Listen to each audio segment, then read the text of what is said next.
அனைவருக்கும் வணக்கம். 12th மேக்ஸில் செகண்ட் சாப்டரில் இம்பார்ட்டன்ட் 2 மார்க் பார்க்குறோம். Question number 13.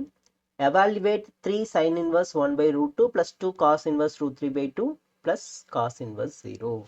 ஸோ இதனுடைய வேல்யூ கேட்குறாங்க. 3 sin inverse அப்படியே இருக்கட்டும்.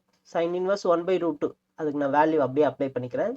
பை பை எப்போ நமக்கு 1 by root 2 கிடைக்கும் 45 டிகிரியில், அப்போ pi by 4 plus 2 cos inverse.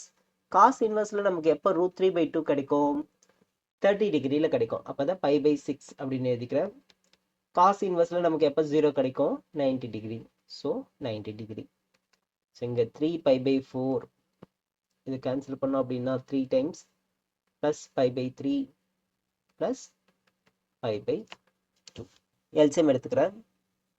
So இது 3ஆல் மல்டிப்ளை பண்ணால் 9 பை, இது 4ஆல் மல்டிப்ளை பண்ணால் 4 பை, 6ஆல் மல்டிப்ளை பண்ணால் 6 பை. 19 pi divide by 12. அவ்வளோதான். இதுக்கப்புறம் எதுவும் டிவைட் பண்ண முடியாது. So answer 19 pi divide by 12. Thank you.